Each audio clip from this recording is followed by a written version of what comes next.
안녕하세요. 저는 올해 70살이 된 김정순입니다. 외로운 마음에 자식들 곁으로 이사했지만 결국 식모살이 신세가 되고 말았습니다. 더 이상 참지 않고 남은 인생을 되찾기 위해 용기를 낸 제 이야기를 들려드리려 하는데요. 이 사연 어디서 듣고 계시는지 댓글로 남겨주세요. 여러분의 일상이 궁금합니다. 구독과 좋아요 버튼 꾹 눌러주시면 영상 제작에 큰 힘이 됩니다. 봄바람이 살랑살랑 불어오던 그날, 저는 큰 결심을 하나 했어요. 노후를 생각해서 아들 김상우와 며느리 윤지연, 그리고 딸 김미애가 사는 곳과 가까운 동네로 이사를 가기로 한 거였죠. 가까우니까 자주 얼굴도 보고 좋은 일 있으면 함께 기뻐하고 힘든 일 있으면 서로 의지할 수 있겠다는 생각이었습니다. 새집 열쇠를 받던 그 순간 제 마음은 설렘으로 가득했어요. 아파트 2층에 위치한 25평짜리 집이었는데 햇빛이 참 잘 들어와서 마음에 들었습니다. 거실 창문으로는 작은 공원이 보였고 아침이면 산책하는 사람들의 모습이 눈에 들어왔어요. 벽지도 새하얀 색으로 깔끔하게 발라져 있고 바닥도 따뜻한 마루로 되어 있어서 발걸음이 절로 가벼워졌습니다. 부엌은 아담하면서도 필요한 건 다 갖춰져 있었어요. 가스레인지 2개짜리의 싱크대도 넉넉해서 반찬 만들기엔 충분했습니다. 짐을 정리하면서 저는 온갖 상상을 했어요. 시장에 가서 제철 나물도 사고 정성스럽게 반찬도 만들어서 자식들과 나눠 먹는 모습 말이에요. 특히 봄나물 무침이나 콩나물국 같은 건 제가 정말 자신 있거든요. 상우도 미애도 어릴 때부터 제 손맛을 좋아했으니까요. 저녁 시간이 되면 모두 함께 둘러앉아서 밥상을 나누는 거예요. 손주들인 도윤이와 지아도 할머니 집에 오는 걸 좋아할 테고 가족들이 다 모여서 웃으며 이야기하는 그런 따뜻한 시간들 말이에요. 첫날 밤 침대에 누워서 천장을 바라보며 저는 혼자 미소를 지었습니다. 평생 남편 뒷바라지, 자식 키우기에만 매달려 살았는데 이제야 조금 여유가 생긴 것 같았어요. 물론 혼자 사는 게 가끔은 적적하긴 하지만 자식들이 가까이 있다는 생각에 마음이 든든했습니다. 다음 날 아침 일찍 일어나서 동네를 한 바퀴 돌아봤어요. 마트도 걸어서 5분 거리에 있고 병원도 가깝고 무엇보다 상훈의 집까지는 지하철로 2정거장, 미애네 집까지는 버스로 15분 정도였어요. 이거야말로 딱 적당한 거리다 싶었습니다. 너무 가깝지도 않고 너무 멀지도 않은 서로 부담스럽지 않으면서도 필요할 때 금방 달려갈 수 있는 그런 거리 말이에요. 동네 아주머니들과도 금방 친해졌어요. 엘리베이터에서 만나면 인사도 나누고 아침 산책길에서 만나면 안부도 물어보고 그랬습니다. 특히 바로 옆집에 사는 박할머니는 저보다 5살 많은 분인데 이 동네에 오래 사셔서 이것저것 많이 알려주셨어요. 마트는 어디가 좋고 병원은 어디로 가야 하고 동네에서 장보기 좋은 곳은 어디인지까지 자세히 가르쳐 주셔서 정말 고마웠습니다. 첫 주말이 되자 아들 상우가 지연이와 도윤이를 데리고 새집 구경을 왔어요. 엄마, 집이 정말 깔끔하고 좋네요. 상우가 거실을 둘러보며 말했습니다. 지연도 부엌을 보더니 어머님, 부엌이 넓어서 요리하기 좋겠어요. 라고 하더라고요. 그 말을 들으니 제 마음이 얼마나 뿌듯했는지 몰라요. 도윤이는 방 이곳저곳을 뛰어다니며 신기해했고 저는 손주가 좋아하는 모습을 보니 절로 웃음이 났습니다. 그날 저녁은 다 같이 치킨을 시켜 먹으면서 즐거운 시간을 보냈어요. 이사 온 지 며칠 후에는 딸 미애도 지아를 데리고 왔습니다. 딸아이는 엄마와 가까운 곳에 살게 되어서 정말 좋다며 환하게 웃었어요. 지아도 새 집이 마음에 드는지 이것저것 구경하며 까르르 웃어댔고요. 그때만 해도 저는 정말 행복했습니다. 자식들과 가까워진 것도 새로운 환경에서 새로운 시작을 하게 된 것도 모든 게 다 좋았어요. 앞으로 펼쳐질 날들이 얼마나 아름다울지 기대에 차서 잠도 잘 안 올 정도였는데 그 달콤한 꿈은 생각보다 빨리 깨어지기 시작했어요.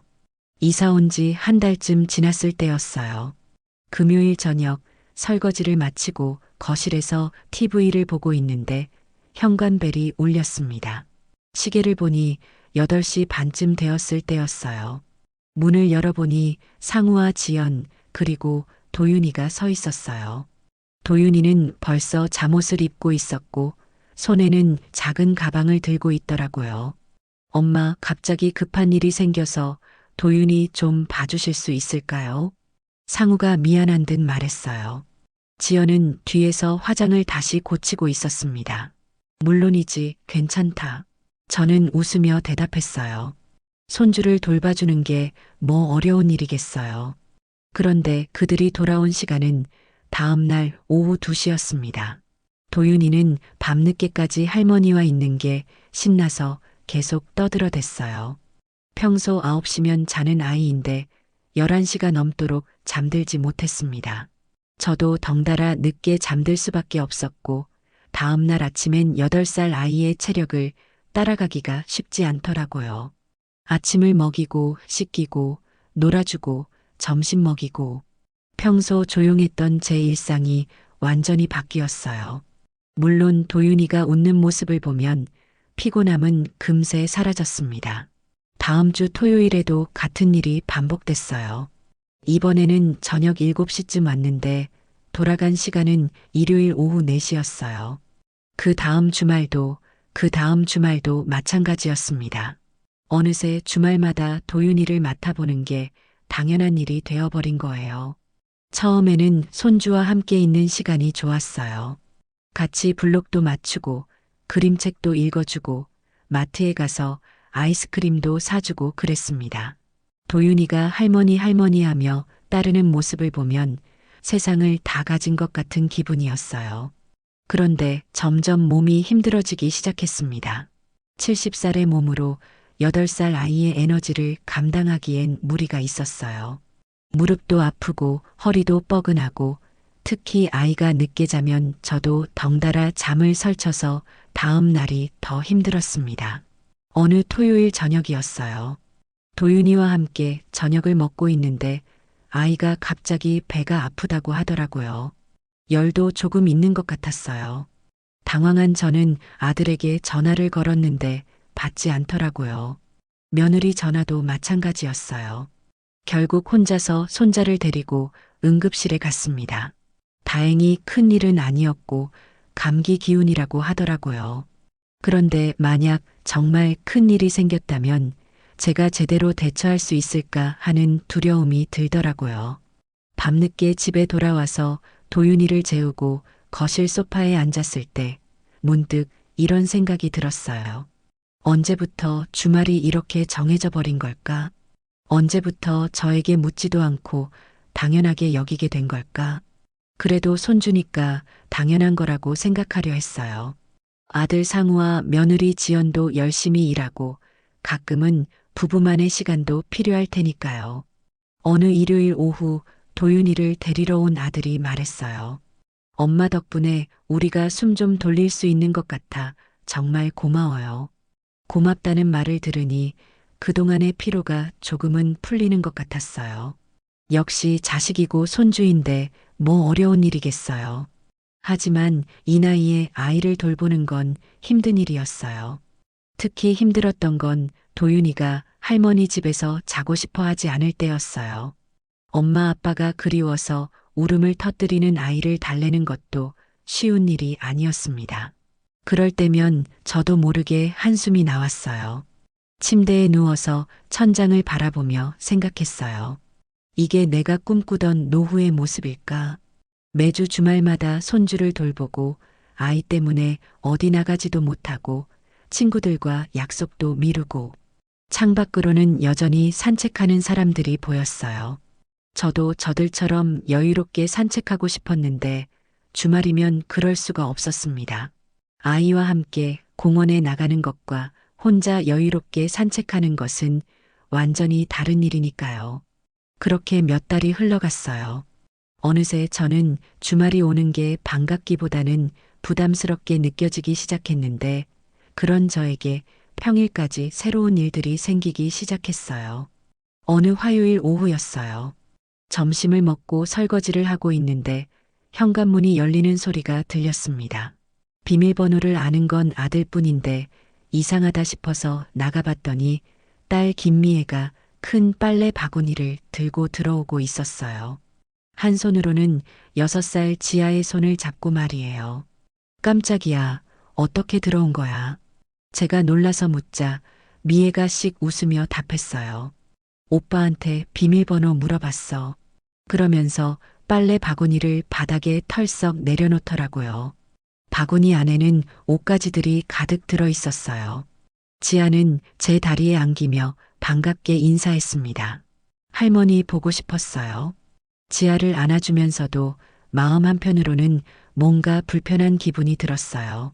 언제부터 제 집이 자식들 마음대로 들락날락하는 곳이 된 걸까요? 미애는 빨래 바구니를 세탁기 옆으로 끌고 가더니 말했어요. 엄마, 빨래 좀 해주라. 우리 집 세탁기가 고장났는데 수리기사가 내일 온다고 해서 물론 딸이 부탁하는 걸 거절할 수는 없었죠. 빨래야 뭐 어려운 일도 아니고요. 그런데 그게 끝이 아니었어요. 김서방이 늦게 들어온다며 손녀를 맡기고 간다는 거 있죠. 지아는 언제 가져온 건지 벌써 제 거실에서 인형을 꺼내 놀기 시작했어요. 미애는 계속해서 말했어요. 엄마 아니면 정말 의지할 데가 없어. 엄마 없으면 나 어떻게 살아. 그렇게 말하면서도 딸은 벌써 현관에서 신발을 신고 있었죠. 제가 대답할 틈도 주지 않고 말이에요. 저녁 9시까지 올게요. 지아야 할머니랑 재밌게 놀고 있어. 문이 닫히는 소리와 함께 집안은 조용해졌어요. 지아는 혼자 인형놀이에 푹 빠져 있었고 저는 한동안 그 자리에 서 있었습니다. 엄마 없으면 나 어떻게 살아. 그 말이 계속 머릿속에서 맴돌았어요. 농담처럼 건넨 말이겠지만 제게는 무거운 짐처럼 느껴졌습니다. 세탁기에 빨래를 넣고 돌리면서 생각했어요. 언제부터 제가 이렇게 당연하게 여겨지게 된 걸까? 미리 부탁하지도 않고 제 사정을 묻지도 않고 그냥 들어와서 아이와 빨래를 맡기고 가는 게 자연스러워진 걸까? 우리 손녀는 참 예쁜 아이예요. 눈이 초롱초롱하고 말도 제법 잘하고 할머니를 좋아해 주니까 미워할 수가 없어요. 그런데 6살 아이를 돌보는 일은 생각보다 쉽지 않았어요. 간식도 챙겨줘야 하고 화장실도 데려가 줘야 하고 심심해하면 놀아줘야 하고 저녁도 해줘야 하고 하루 종일 눈을 떼지 못하겠더라고요. 그날 저녁 8시가 넘어서 미애가 왔어요. 지아는 벌써 소파에서 잠들어 있었어요. 미애가 지아 옆에 앉으며 말했어요. 지아가 잠들었네. 깨우면 안 되니까 조금만 더 있다가 갈게. 결국 지아를 업고 간 시간은 9시가 넘어서였어요. 그 일주일 후에는 빨래와 함께 다림질할 옷까지 가져왔더라고요. 엄마, 다림질도 좀 부탁해도 될까? 요즘 너무 바빠서 시간이 없네. 그렇게 말하면서 또 지아를 맡기고 갔어요. 이번에는 저녁 8시 반까지 온다고 했는데 실제로는 10시가 넘어서 왔습니다. 빨래는 개어서 정리해놨고 다림질까지 마친 옷들이 소파에 가지런히 놓여 있었어요. 지아와 함께 저녁을 먹이고 목욕시키고 책도 읽어주고 하루가 어떻게 지나갔는지 모르겠더라고요. 그때 문득 이런 생각이 들었어요. 내 삶이 언제부터 이렇게 아이 돌봄과 집안일에 매여버린 걸까? 창밖을 보니 가로등이 환하게 켜져 있었어요. 저녁 산책을 나가고 싶었는데 지아 때문에 나갈 수가 없었어요. 평소 같으면 이 시간에 동네를 한 바퀴 돌면서 생각도 정리하고 그랬는데 말이에요. 그 다음 주에도 마찬가지였습니다. 마치 제 집이 아이 돌봄 센터나 빨래방이 된 것 같은 기분이었어요. 어느 목요일 오후였어요. 딸 미애가 또 지아를 데리고 와서는 이번에는 장 봐온 것도 냉장고에 좀 넣어달라고 하더라고요. 우리 집 냉장고가 너무 작아서 들어갈 자리가 없어요. 그렇게 말하면서 제 냉장고를 당연하다는 듯이 열어서 이것저것 넣기 시작했어요. 제가 미리 사놓은 반찬들은 구석으로 밀려났고요. 그날 밤 도무지 잠이 오질 않더라고요. 분명히 처음엔 가끔 도와달라는 부탁이었는데 언제부터 이게 당연한 일이 되어버린 걸까? 언제부터 내 시간, 내 공간, 내 생활이 자식들 편의에 맞춰지게 된 걸까? 바람이 창문을 살짝 흔들어서 커튼이 하늘하늘 움직였어요. 그 모습을 보니 문득 제 마음도 그 커튼처럼 흔들리고 있다는 생각이 들었는데 그런 제 마음을 더욱 흔들어 놓는 일이 며칠 후에 일어났어요. 금요일 아침이었어요. 평소보다 일찍 일어나서 부엌에 들어섰습니다. 오늘은 아들과 딸이 좋아하는 반찬들을 정성스럽게 만들어주려고 했거든요. 요즘 자꾸 부탁받는 일들이 많아져서 마음이 무거웠지만 그래도 자식들이니까 맛있게 만들어서 나눠주고 싶었어요. 새벽 공기가 서늘하게 스며드는 부엌에서 저는 하나하나 정성을 들여 요리를 시작했습니다. 먼저 아들이 어릴 때부터 좋아했던 무생채를 만들었어요. 물을 가늘게 채 썰고 고춧가루와 마늘, 생강을 넣어서 버무렸습니다.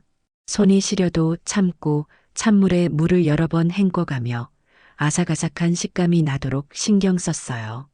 그 다음엔 딸이 좋아하는 콩나물 무침을 만들었어요.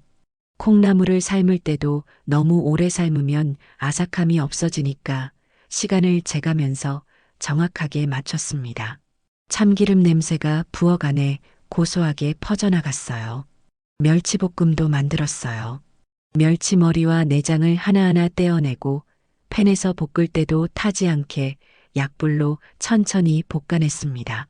마지막에 견과류까지 넣어서 고소함을 더했어요. 그리고 손주들이 좋아할 만한 달걀말이도 만들었습니다. 계란을 풀 때 우유를 조금 넣어서 더 부드럽게 만들고 팬에 기름을 두르고 약불에서 정성스럽게 말아가며 만들었어요. 오전 내내 부엌에 서서 이것저것 만들다 보니 어느새 10시가 넘었더라고요. 무릎도 아프고 허리도 뻐근했는데 그래도 뿌듯한 마음이 들었어요. 플라스틱 용기에 반찬들을 예쁘게 담으면서 자식들이 좋아할 모습을 상상했거든요. 오후 2시쯤 아들이 며느리와 함께 손주를 맡기러 왔어요. 어머님, 뭔가 맛있는 냄새가 나는데요. 며느리가 부엌 쪽을 보며 말했어요. 저는 기뻐하며 아침에 만들어 놓은 반찬들을 꺼내서 보여줬습니다. 오늘 새벽부터 일어나서 너희들 좋아하는 거 만들어뒀어.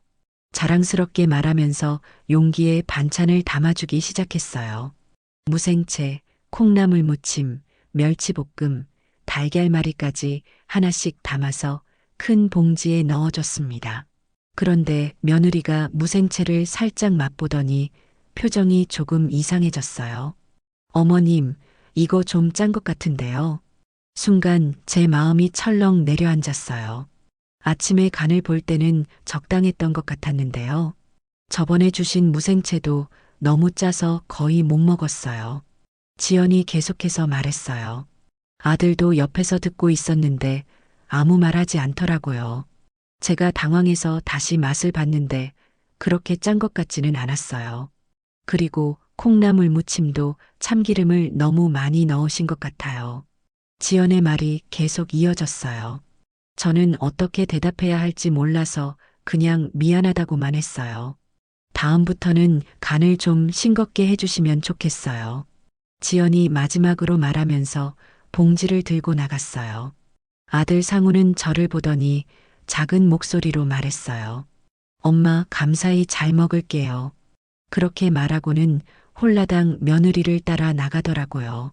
문이 닫히고 난 후 저는 한동안 부엌에 서 있었습니다. 새벽부터 정성 들여 만든 반찬들이었는데 고맙다는 인사는 한마디도 없이 불평만 들었어요. 오후 4시쯤에는 미애가 와서 반찬을 가져갔어요. 미애도 멸치볶음을 맛보더니 말했어요. 엄마, 이거 너무 달지 않아요? 그러고는 달걀말이를 보더니 달걀말이는 좀 더 부드럽게 해주시면 안 돼요? 지아가 안 먹을 것 같은데. 저는 그냥 웃으며 알았다고 했어요.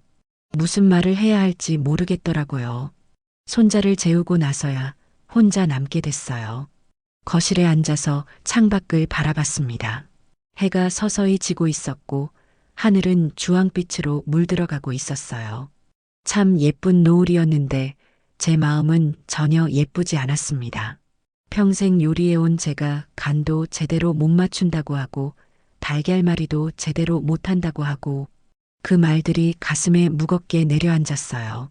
물론 사람마다 입맛이 다를 수 있어요. 그리고 요즘 젊은 사람들은 싱겁게 먹는 걸 좋아한다고 하니까 그럴 수도 있겠죠. 그런데 고맙다는 인사 한마디 없이 불평부터 하니까 마음이 상했어요. 새벽부터 일어나서 정성 들여 만든 것들인데 제가 뭔가 잘못이라도 한 것처럼 기분이 들었어요. 작은 상처 하나하나가 마음에 쌓여가고 있었습니다. 언제부터 내가 만든 음식에 대해 이렇게 평가받게 된 걸까? 언제부터 감사함보다는 불만이 먼저 나오게 된 걸까? 이런저런 생각에 잠들지 못하는 밤, 침실 창문 너머로 가로등 불빛이 희미하게 들어왔어요. 그 빛을 바라보며 저는 깊은 한숨을 내쉬었는데 그 한숨 속에 담긴 무거운 마음이 밤이 깊어질수록 더욱 선명해졌어요. 시계를 보니 11시가 넘었어요. 평소 같으면 벌써 잠자리에 들 시간이었는데 잠이 오지 않았습니다. 침실에서 나와 거실 소파에 앉았어요.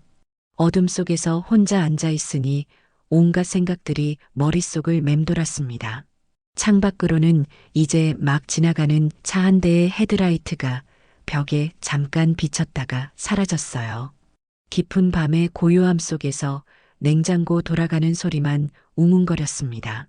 며칠 전까지만 해도 저는 이 모든 게 당연한 일이라고 생각했어요.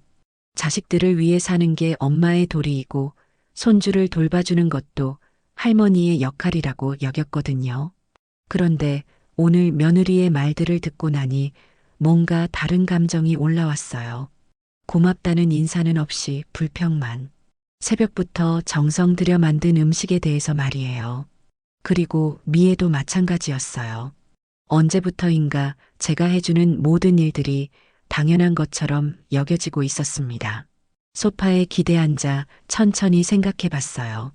이사 온 지 벌써 6달이 지났는데 그동안 제가 뭘 했나 싶었어요. 매주 주말마다 도윤이를 돌보고 평일에는 미애가 맡기고 가는 지아를 돌보고 빨래도 해주고 다림질도 해주고 반찬도 만들어주고 언제부터 이런 일들이 당연해진 걸까요? 처음에는 가끔 도와달라는 부탁이었는데 어느새 제 일상이 자식들의 필요에 맞춰지게 되어버렸어요. 거실 탁자 위에 놓인 가족 사진이 어둠 속에서 희미하게 보였어요. 상우가 대학 졸업하던 날 찍은 사진이었어요. 그때 저는 얼마나 자랑스러웠던지 고생해서 키운 보람이 있다고 생각했었는데 말이에요. 그런데 지금 그 아들은 어떤가요? 아내 말에만 끌려다니고 엄마가 새벽부터 만든 반찬에 대해서는 고맙다는 말 한마디 제대로 하지 않고 내가 왜 이 동네에 와서 이렇게 살아야 하는 거지? 속으로 중얼거렸어요. 목소리가 떨렸습니다. 나는 자식들의 가정부가 아니잖아. 그 말을 하고 나니 갑자기 눈물이 핑 돌았어요. 참고 있던 감정들이 한꺼번에 올라오는 것 같았습니다. 평생 자식들을 위해 살아왔어요. 젊을 때는 남편 벌이가 시원치 않아서 아르바이트도 하고 삭바느질도 하면서 애들 뒷바라지를 해왔죠.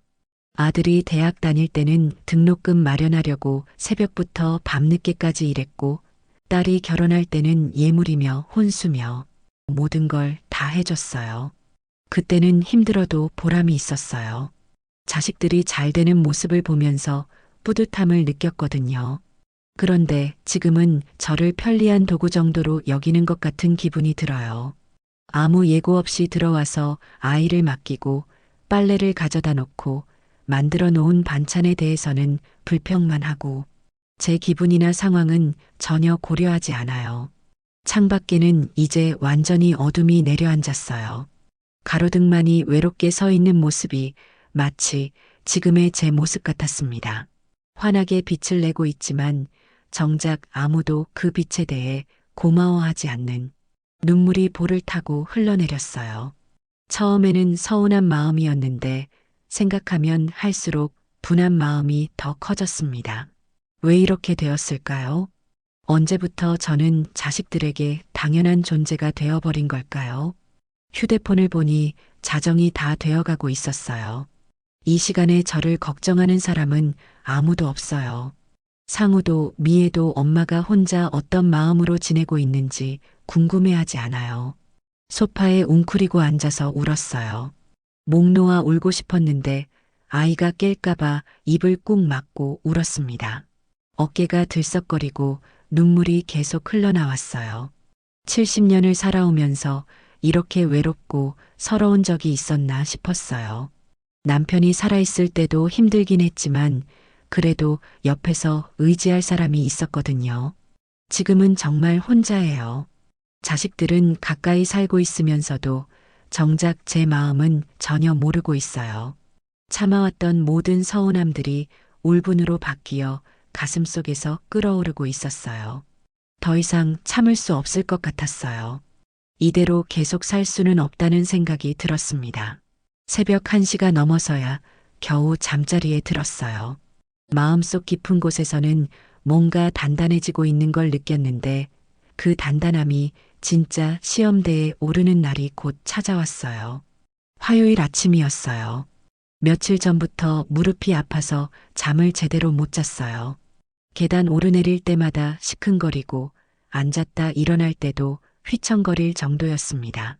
나이 들면서 관절이 약해지는 건 어쩔 수 없다고 생각했는데 요즘 들어서는 통증이 심해져서 견디기 어려웠어요. 병원에서 물리치료 예약을 잡아놨는데 오전 10시였어요. 평소보다 일찍 준비해서 나갔습니다. 엘리베이터를 기다리면서 무릎을 주물럭거렸는데 옆집 박 할머니가 나오시더라고요. 어머, 정순 씨 얼굴이 안 좋아 보이네요. 박 할머니가 걱정스럽게 말씀하셨어요. 무릎이 너무 아파서 물리치료 받으러 가는 길이에요. 그랬더니 박 할머니가 자기도 무릎 때문에 고생한다며 좋은 병원 추천해 주시고 치료받고 오면 쉬어야 한다고 말씀해 주셨어요. 물리치료실은 병원 지하에 있었어요. 형광등 불빛이 하얗게 비치는 넓은 공간에 각종 운동기구들과 치료 침대들이 놓여 있었어요. 다른 환자들도 여럿 와서 치료를 받고 있었는데 대부분 저와 비슷한 연배의 분들이었어요. 물리치료사 선생님이 제 무릎 상태를 확인하더니 염증이 좀 있다고 하시더라고요. 전기치료도 받고 마사지도 받으니 치료 중에는 시원한 것 같았는데 치료가 끝나고 나니 오히려 더 아픈 것 같았어요. 집에 돌아온 시간은 오후 1시쯤이었어요. 버스에서 내려서 집까지 걸어오는 동안 다리가 후들후들 떨렸어요.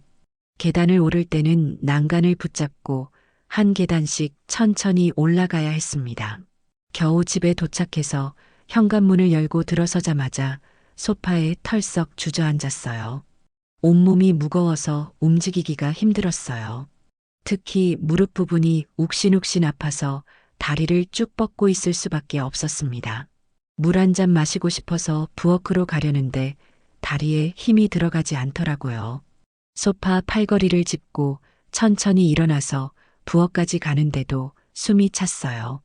물을 마시고 다시 소파로 돌아와서 눈을 감았어요. 오늘은 정말 쉬어야겠다는 생각이 들었어요. 아무것도 하고 싶지 않았고 그냥 조용히 누워있고만 싶었습니다. 그런데 오후 3시쯤이었을까요? 현관문이 열리는 소리가 들렸어요. 눈을 뜨고 현관 쪽을 보니 상우와 지연, 그리고 도윤이가 들어오고 있었어요.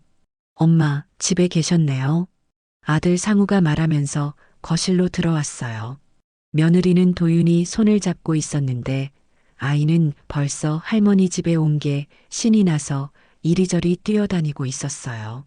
상우야, 엄마가 오늘 몸이 많이 안 좋아서 물리치료 받고 왔는데 제가 힘겹게 말하자 아들이 잠깐 머뭇거렸어요. 그런데 지연이 시계를 보더니 말했어요. 어머님, 죄송한데 오늘 정말 급한 약속이 있어서 도윤이 좀 봐주실 수 있을까요? 저는 정말 힘들다고 말하고 싶었어요. 무릎도 아프고 몸도 무겁고 그냥 누워있고 싶다고 말이에요. 그런데 그 말이 쉽게 나오지 않더라고요. 지연이 말했어요. 어머님이 너무 안 움직이셔서 더 아프신 거 아닐까요? 순간 제 가슴이 철렁 내려앉았어요. 물리치료 받고 와서 힘들어하는 시어머니에게 아기를 맡기면서 할 말이 그것뿐이었을까요? 지연이 덧붙여서 말했어요. 그리고 시간 나실 때 저희 집 청소도 좀 도와주시면 안 될까요? 요즘 너무 바빠서 집안이 엉망이거든요. 그 순간 저는 정말 할 말을 잃었어요. 몸이 아픈 시어머니에게 아이 돌봄은 물론이고 집 청소까지 부탁하다니 이게 사람이 할 말인가 싶었어요. 아들은 그 말을 듣고도 아무 말 하지 않았어요. 그날 저는 정말 무너지는 것 같았어요. 아픈 몸을 이끌고 도윤이를 돌봐야 했고 저녁도 해줘야 했어요.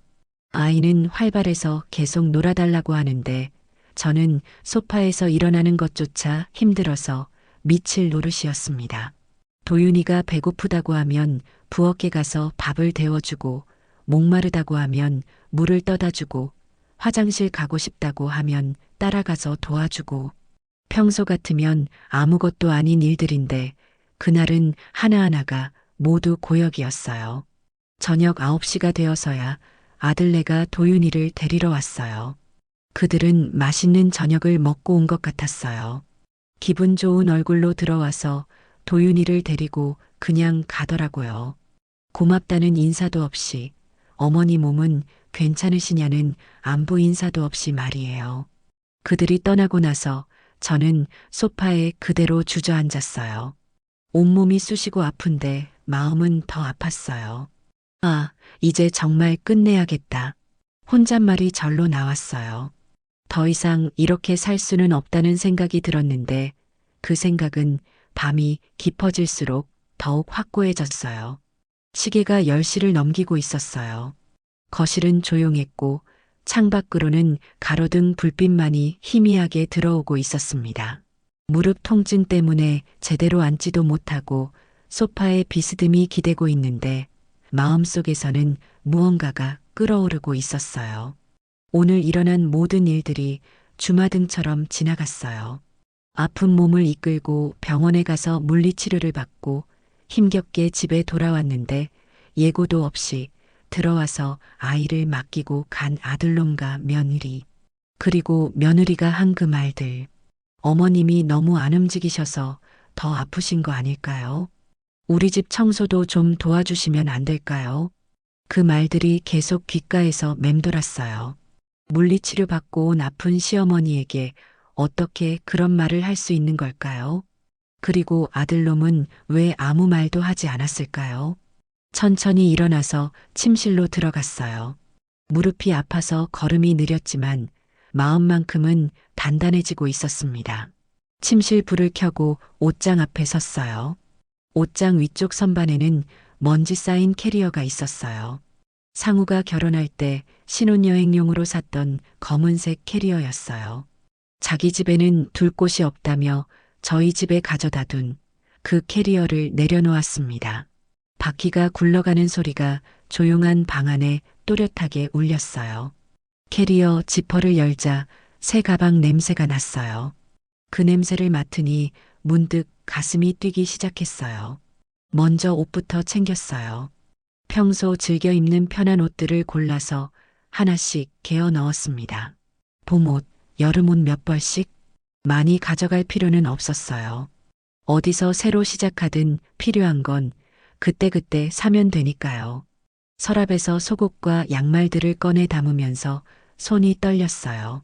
무서워서가 아니라 설레서였어요. 70년을 살면서 이렇게 용기 있는 결정을 내려본 적이 언제였을까요? 화장대 서랍에서 통장들을 꺼냈어요. 남편이 돌아간 후 받은 보험금으로 만들어둔 정기예금 통장, 그리고 평소 용돈을 모아둔 적금 통장까지. 다행히 돈들이 꽤 있었어요. 그 다음에는 집 등기 서류를 찾았어요. 중요한 서류들을 보관해둔 서랍을 열어보니 집 매매 계약서와 등기부등본이 깔끔하게 정리되어 있었어요. 이 집을 살 때만 해도 자식들과 가까운 곳에서 행복하게 살 거라고 생각했었는데 도장도 함께 챙겼어요. 알싸한 도장 냄새가 올라왔어요. 이 작은 도장 하나로 제 인생이 바뀔 수 있다는 게 신기했어요. 지갑에서 신분증과 카드들도 확인했어요. 휴대폰 충전기도 챙기고 평소 먹던 혈압약도 잊지 않고 챙겨 넣었습니다. 챙길 것들이 생각보다 많지 않더라고요. 마지막으로 침대 옆 서랍에서 낡은 사진첩을 꺼냈어요. 아들과 딸이 어릴 때 사진들, 남편과 함께 찍은 사진들이 들어 있었어요. 그 사진들을 보니 가슴이 뭉클했어요. 그때는 비록 가난했어도 행복했는데 자식들이 작고 귀여워서 뭘 해줘도 기뻤고 고맙다고 하는 모습이 그렇게 예뻤는데 언제부터 이렇게 변한 걸까요? 사진첩을 캐리어에 넣으면서 눈물이 났어요. 그런데 이번 눈물은 전에 흘렸던 눈물과는 달랐어요. 서러워서 흘리는 눈물이 아니라 용기를 내며 흘리는 눈물이었어요. 이 집을 팔아서라도 떠나야겠어. 더 이상 이렇게 살지는 않겠어. 소리내어 말했어요. 목소리가 떨렸지만 마음만큼은 단단했어요. 캐리어 지퍼를 닫으면서 마지막으로 방을 둘러봤어요.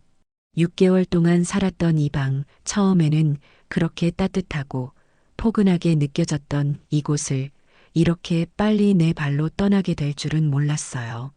창밖으로는 깊은 밤의 정적이 흘러들어왔어요. 어디선가 고양이 우는 소리가 희미하게 들렸고 멀리서 차 한 대가 지나가는 소리도 들렸어요. 모든 게 평온해 보이는 밤이었는데 제 마음만큼은 폭풍우가 지나간 후처럼 고요하면서도 결연했죠. 캐리어 손잡이를 잡고 침실 문 쪽으로 향했어요. 내일 아침이 되면 부동산에 연락해서 집을 내놓을 거예요. 두렵기도 했지만 한편으로는 해방감이 들었어요. 이제야 제 인생을 찾을 수 있을 것 같았는데 그 전에 해야 할 일이 하나 더 남아 있었어요. 새벽 5시쯤 잠에서 깼어요. 잠이 오지 않아 평소보다 훨씬 일찍 일어났습니다. 캐리어는 침실 구석에 조용히 서 있었고 창밖으로는 아직 어둠이 짙게 깔려 있었습니다. 거실로 나와서 식탁에 앉았어요. 테이블 위에는 평소 메모지로 쓰던 작은 종이들이 몇 장 놓여 있었어요. 서랍에서 볼펜을 꺼내 들었는데 손이 미세하게 떨렸어요. 무슨 말을 써야 할까 한참 생각했어요. 화가 나는 말을 쓰고 싶기도 했고 서운했던 마음을 모두 털어놓고 싶기도 했어요. 그런데 막상 펜을 들고 있으니 복잡한 마음이 들었습니다. 첫 번째 쪽지는 아들에게 썼어요. 제가 키운 아들, 그 아들이 어떻게 변해버렸는지 볼펜 끝을 종이에 대고 천천히 글자를 써내려갔어요. 상우야, 부모를 이렇게 대하는 자식은 언젠가 똑같이 당하게 될 거다. 글씨가 조금 떨려서 다시 써봤어요. 이번에는 조금 더 또렷하게 썼습니다. 그 한 줄을 쓰는 동안 상우가 어릴 때 모습이 떠올랐어요. 10살쯤 되었을 때 학교에서 왕따를 당해서 울면서 집에 온 적이 있었어요. 그때 제가 상우를 안아주면서 말했었거든요. 우리 상우 이번에 깨달았지? 다른 사람을 함부로 대하면 안 되는 거.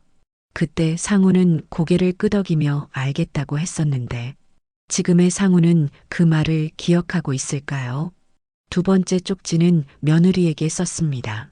지연아, 아무리 가까운 가족이더라도 기본 예의는 지켜야 하는 법이다. 그 글씨를 쓰면서 어제 일이 생생하게 떠올랐어요. 아픈 시어머니에게 집 청소까지 부탁했던 그 순간 말이에요. 사람과 사람 사이에는 최소한의 예의라는 게 있는데 그걸 무시하면 어떤 결과가 따르는지 이제 알게 될 거예요. 처음에는 며느리니까 이해하려고 했어요. 젊은 사람이고 요즘 세대는 다르다고 생각하려 했어요. 그런데 선을 넘는 말들이 너무 많았어요. 창밖이 조금씩 밝아지기 시작했어요. 새벽 공기가 차가워서 창문 유리에 이슬이 맺혀 있었어요. 가로등 불빛이 점점 희미해지고 있었습니다. 세 번째 쪽지는 딸에게 남겼습니다.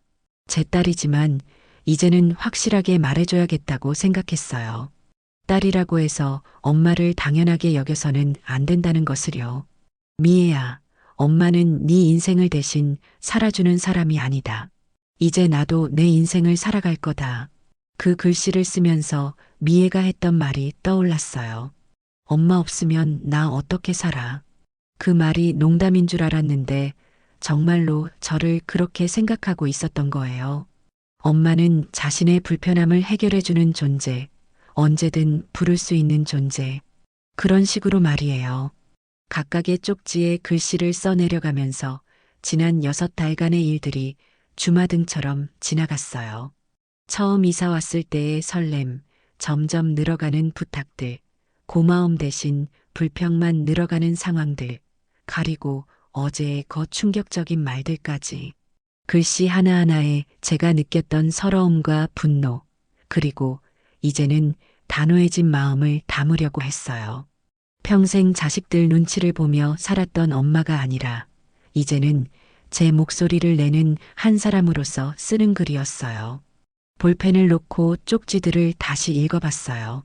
글씨가 약간 삐뚤어진 곳도 있고 잉크가 번진 곳도 있었지만 제 마음만큼은 또렷하게 담겨 있었어요. 식탁 한가운데 3장의 쪽지를 나란히 놓았어요. 하얀 종이 위에 검은 글씨들이 선명하게 보였어요. 이 작은 종이들이 자식들에게 얼마나 큰 충격을 줄지 상상해 봤어요. 처음에는 이해하지 못할 거예요. 왜 갑자기 엄마가 이런 말을 남기고 떠났는지, 자신들이 뭘 잘못했는지도 모를 거예요. 그런데 시간이 지나면서 조금씩 깨닫게 되겠죠. 엄마도 한 사람의 인간이라는 것을, 감정이 있고 존중받고 싶어 하는 사람이라는 것을 말이에요. 해가 떠오르기 시작했어요. 창문 너머로 주황빛 햇살이 스며들어와서 거실 바닥에 길게 뻗었어요. 새로운 하루가 시작되는 거예요. 제게는 새로운 인생이 시작되는 날이기도 하고요. 시계를 보니 6시 반이었어요. 부동산은 9시쯤 열 텐데 그 전까지 마지막 정리를 해야겠어요.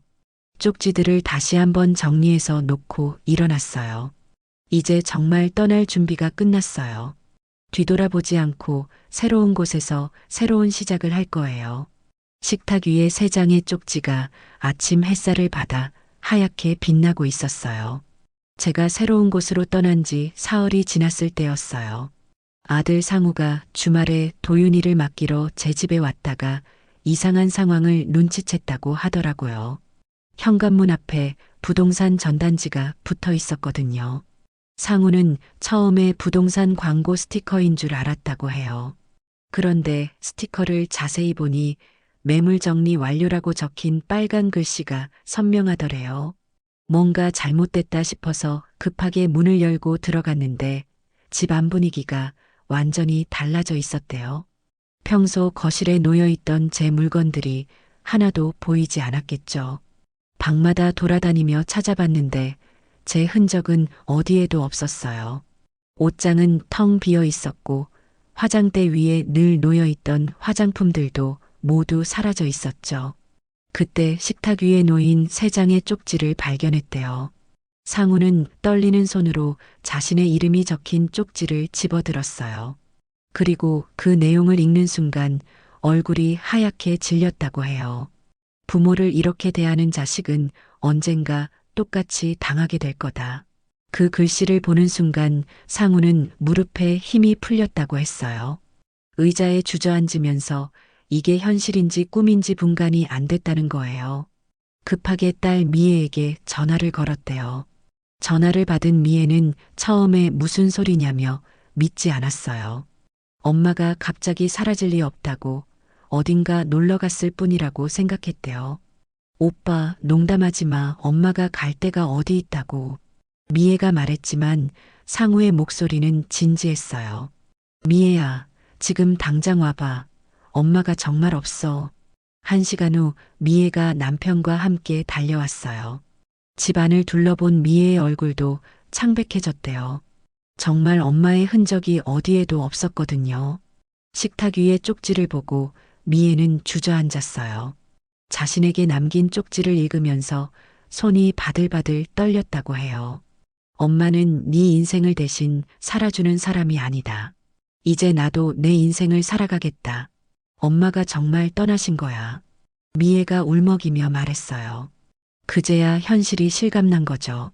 항상 곁에 있을 것 같았던 엄마가 언제나 자신들을 도와줄 거라고 생각했던 엄마가 정말 사라져버린 거였어요. 상우는 급하게 부동산에 연락했어요. 제가 집을 매매한 게 사실인지 확인하려고요. 부동산 사장은 사흘 전에 정말 급하게 집을 내놓아서 시세보다 조금 싸게 팔렸다고 했어요. 현금으로 급매물을 찾던 분이 계셔서 당일에 계약이 성사됐다는 거예요. 제가 직접 와서 서류에 도장을 찍고 갔다는 거죠. 그 말을 들은 상우와 미애는 정말 멘붕이 됐대요. 엄마가 이렇게까지 준비를 하고 떠날 줄은 상상도 못했을 거예요. 며느리도 나중에 와서 자신에게 남겨진 쪽지를 봤어요. 아무리 가까운 가족이더라도 기본 예의는 지켜야 하는 법이다. 그 글씨를 보는 순간 지연의 얼굴이 사색이 됐다고 해요. 며칠 전 자신이 아픈 시어머니에게 했던 말들이 떠올랐거든요. 어머님이 너무 안 움직이셔서 더 아프신 거 아닐까요? 우리 집 청소도 좀 도와주시면 안 될까요? 그 말들이 얼마나 상처가 됐을지 그때서야 깨달았다는 거예요. 빈집에 서서 자식들은 한참 동안 말이 없었대요. 항상 엄마가 있어서 따뜻했던 그 집이 이제는 너무 차갑고 쓸쓸하게 느껴졌다고 해요. 창밖으로는 석양이 지고 있었고 가로등이 하나둘 켜지기 시작했대요. 평소 같으면 엄마가 저녁 준비를 하고 있을 시간이었어요. 따뜻한 국물 냄새가 나고 반찬을 정리하는 소리가 들렸을 텐데 이제는 그 모든 게 추억이 되어버렸어요. 엄마를 정말 떠나보내버린 거구나. 상우는 그제야 후회가 밀려왔다고 해요. 그동안 얼마나 당연하게 여겼는지, 얼마나 고마움을 잊고 지냈는지, 쪽지에 적힌 글씨들이 가슴에 깊이 박혔대요. 이제야 진심처럼 다가오는 엄마의 마음이었어요. 그때 저는 이미 새로운 곳에서 새로운 삶을 시작하고 있었어요. 제가 선택한 곳은 시내에서 1시간 정도 떨어진 작은 도시의 아파트였어요. 2층 건물로 된 소규모 단지였는데 주변에는 논밭이 펼쳐져 있고 멀리 야산이 보이는 조용한 곳이었습니다. 부동산에서 처음 이곳을 소개받았을 때 마음에 들었던 건 바로 그 조용함이었어요. 자동차 소리도 거의 들리지 않고 아이들 뛰노는 소리도 없는 그런 고요한 곳이었거든요. 15평 정도의 작은 집이었어요. 방 2개의 거실, 부엌이 있는 단순한 구조였는데 혼자 살기에는 충분했어요. 무엇보다 마음에 들었던 건 베란다 너머로 보이는 작은 텃밭이었어요. 이전 세입자가 갖고 놓은 상추와 고추, 토마토 몇 포기가 자라고 있었어요. 초록색 잎사귀들이 바람에 살랑살랑 흔들리는 모습을 보니 마음이 평온해졌습니다. 창문을 열자 시골 냄새가 스며들었어요. 흙냄새, 풀냄새, 그리고 어디선가 나는 꽃향기까지. 도시에서는 맡을 수 없었던 자연의 냄새였어요. 깊게 숨을 들이마시니 가슴속까지 시원해지는 것 같았어요. 첫날 밤은 조금 낯설었어요. 너무 조용해서 오히려 잠이 안 올 정도였거든요. 이전 집에서는 아래층 발소리나 옆집 TV 소리 같은 게 들렸는데 여기는 정말 고요했어요. 가끔 벌레 우는 소리나 바람 소리만 들릴 뿐이었습니다. 침대에 누워서 천장을 바라보며 생각했어요. 정말 여기서 새로 시작할 수 있을까? 두렵기도 했어요. 70년을 살면서 이렇게 혼자 낯선 곳에서 지내본 적이 없었거든요. 결혼하기 전에는 부모님과 함께 살았고, 결혼한 후에는 남편과, 남편이 돌아가신 후에는 자식들과 가까이 살았으니까요. 그런데 며칠이 지나면서 마음이 달라지기 시작했어요. 아침에 일어나서 창문을 열면 신선한 공기가 폐속까지 스며들었고, 멀리 들리는 새소리가 하루를 기분 좋게 시작하게 해줬어요. 무엇보다 좋았던 건 아무도 저를 부르지 않는다는 거였어요. 엄마, 어머님, 할머니. 그런 호칭으로 불리면서 누군가의 요구에 응답해야 하는 압박감이 없었어요. 일주일쯤 지났을 때 옆집 할머니를 만났어요. 김춘자라는 분이었는데 저보다 5살 많은 75살이셨어요. 남편을 여의고 혼자 사신다고 하더라고요. 새로 이사 오신 분이시군요. 어디서 오셨어요? 저는 간단히 서울 근교에서 왔다고만 했어요. 왜 이곳까지 오게 되었는지는 말하지 않았죠. 그리고 동네 이곳저곳을 소개해 주셨어요. 마트는 어디에 있고 병원은 어디로 가야 하는지, 버스 시간은 언제인지까지 친절하게 알려주셨어요. 그분과 이야기를 나누면서 느낀 게 있었어요. 서로에게 무언가를 바라지 않는 관계의 편안함이었어요. 그냥 이웃으로서, 같은 처지의 할머니로서 자연스럽게 대하는 게 얼마나 편한지 알았어요. 2주째가 되면서 저는 조금씩 새로운 일상에 적응하기 시작했어요. 아침 일찍 일어나서 텃밭을 둘러보는 게 하루의 첫 번째 일과가 됐어요. 상추는 잘 자라고 있었고 토마토도 작은 열매를 맺기 시작했어요. 손으로 직접 흙을 만지고 물을 주고 자라나는 식물들을 보살피는 일이 이렇게 마음을 평화롭게 해주는 줄 몰랐어요. 도시에서 살 때는 상상도 못했던 일이었어요. 저녁이 되면 베란다에 앉아서 노을을 바라보는 시간을 가졌어요. 하늘이 주황색과 분홍색으로 물들어가는 모습이 매일 달랐어요. 같은 노을이라도 구름의 모양이나 바람의 세기에 따라 전혀 다른 그림이 됐어요. 그런 평범한 일상이 저에게는 새로웠어요. 누군가를 돌보고 누군가의 요구를 들어주고 누군가를 위해 무언가를 해야 한다는 압박 없이 그냥 제가 하고 싶은 것만 하면 되는 시간들. 처음엔 무료할까봐 걱정했는데 전혀 그렇지 않았어요. 하루하루가 조용하지만 충만했어요. 제 마음을 채우는 건 이런 소소한 자유로움이었던 거였는데 한 달이 지나면서 그 자유로움이 얼마나 소중한 건지 더욱 깊이 깨닫게 됐어요. 매일 아침 6시에 일어나는 게 습관이 됐어요. 알람을 맞춰놓지 않아도 저절로 눈이 떠졌어요. 창문을 열면 새벽 공기가 차가우면서도 상쾌했어요. 이슬이 맺힌 풀잎들이 아침 햇살에 반짝이고 어디선가 들려오는 새소리가 하루를 열어주었습니다. 슬리퍼를 신고 베란다로 나가면 텃밭이 저를 기다리고 있었어요. 제가 가꾸기 시작한 지 한 달 상추는 더욱 무성해졌고 토마토는 빨갛게 익어가고 있었어요. 고추도 작은 열매들을 매달고 있었고요. 물뿌리개에 물을 담아서 하나하나 정성스럽게 물을 주는 시간이 참 좋았어요. 물방울이 잎사귀 위에서 구르는 모습, 흙이 물을 머금고 촉촉해지는 모습을 보면 마음이 평화로워졌어요. 예전에는 이런 게 시간 낭비라고 생각했을 텐데 지금은 이 시간이 하루 중 가장 소중한 시간이었어요. 아침 식사는 간단하게 해결했어요. 직접 기른 상추로 샐러드를 만들고 계란 후라이 하나, 그리고 따뜻한 된장국 한 그릇. 예전에는 자식들 입맛에 맞춰서 이것저것 많이 준비했는데 지금은 제가 먹고 싶은 것만 만들면 됐어요. 식사 후에는 동네를 한 바퀴 도는 산책이 기다리고 있었어요. 논밭 사이로 난 작은 길을 따라 걸으면 마음이 탁 트였어요. 멀리 보이는 산들이 안개에 쌓여 있는 모습이 한 폭의 그림 같았어요. 산책길에서 만나는 동네 분들과 인사를 나누는 것도 즐거웠어요. 김춘자뿐만 아니라 다른 할머니, 할아버지들과도 조금씩 친해졌어요. 서로 부담스럽지 않게 자연스럽게 안부를 묻고 인사하는 관계였어요. 오후에는 텃밭일을 더했어요. 잡초도 뽑고 지지대도 세워주고 가끔은 새로운 씨앗도 심어봤어요. 손에 흙이 묻어도 전혀 신경 쓰이지 않았어요. 오히려 그 흙냄새가 좋았거든요. 한 달 전만 해도 아이 돌봄에, 빨래에, 반찬 만들기에 바빴던 제가 이렇게 여유롭게 지낼 수 있다는 게 신기했어요. 그때는 시간에 쫓기며 살았는데 지금은 시간이 제 편이 된 것 같았어요. 어느 목요일 오후였어요.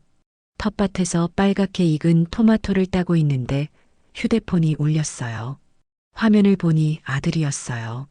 집을 나온 뒤로 한 번도 받은 적 없었죠. 전화벨이 몇 번 더 울렸지만 저는 토마토 따기를 계속했어요. 예전 같으면 자식 전화라면 무슨 일을 하다가도 급하게 받았을 텐데 이제는 달랐어요. 이제는 내 시간이 먼저야. 혼잣말을 하면서 토마토 하나를 입에 넣었어요. 달콤하고 상큼한 맛이 입안에 퍼졌어요. 제가 직접 기른 토마토라서 그런지 더 맛있게 느껴졌어요. 저녁 시간이 되면 베란다에서 노을을 보는 게 하루의 마지막 일과였어요. 의자 하나를 놓고 앉아서 하늘이 변해가는 모습을 지켜봤어요. 주황색에서 분홍색으로, 분홍색에서 보라색으로 자연이 만들어내는 색깔의 향연이었어요. 그런 고요한 시간에 문득문득 떠오르는 생각들이 있었어요.